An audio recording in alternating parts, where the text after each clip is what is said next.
Okay, so on the day of question was 7 days after I found out, I was informed that I was getting a divorce.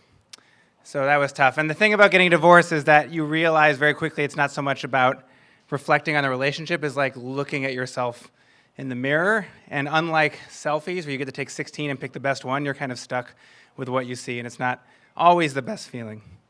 Also on the day of the question is the day my brother went into rehab.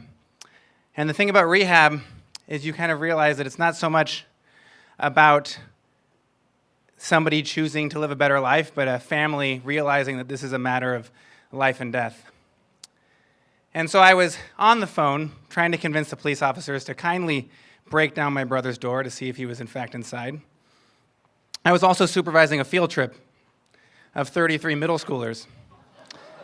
And I had kind of unwisely not declined the role of sweeper, whose job it is to make sure that nobody goes missing. Unlike in baseball, where it's perfectly acceptable to bat .300 and make millions of dollars, you're really expected to have everybody there at the end of the field trip. So when we didn't, I had to make a few uncomfortable phone calls. San Francisco parents don't like it when you don't know where their children are. How are they going to get to their ballet class or interpretive dance after school or whatever it is that costs more money than I'll ever make in a day? So at a bar later that night, I was telling the tale of my sad life when a woman at the bar asked me if we wound up finding the children. So I found myself in a conversation with this woman, feeling pretty excited that someone wanted to talk to me, especially an attractive young woman. And over the next 15 to 20 minutes, I told her about my divorce, and she told me about hers and how it all gets better.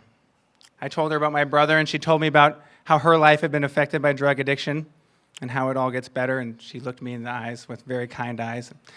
And like most men talking to women in a bar, about 20 minutes later, I thought maybe I should ask her a question.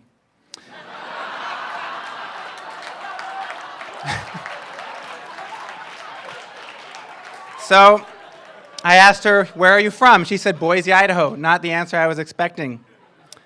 "What are you doing here?" She's like, "Oh, well, my son has an heart condition there's only one person in the world that can operate on, and he's fighting for his life. And I stand 24 hours a day at his bedside, and the nurses pretty much told me that if I don't leave at least 1 hour a day, they're going to make me. So I come to this bar where I've gotten to know the people that work here, and they serve me food, and they give me free drink, one drink, and then I head back to go back to his bedside." And it's kind of funny when you think you're the center of the world and that you've got the trump card of sad stories and someone manages to top you in this divine moment. So she showed me a picture, and I cried tears onto the screen of her phone. And she told me that his chances don't look good. But if he does survive, his name is Jack. I'm coming back to this bar, and I'm buying everybody a round of Jack Daniels. So about a week later, I got a text. He's leaving. We're driving back to Boise tomorrow. Can you come? In this moment, you want to run, like in a movie, or hail a taxi and tell him to step on it. But instead, I called an Uber. And I sprung for an Uber X. And I got over there as fast as I could. And sure enough, she showed up with Jack strapped to her body.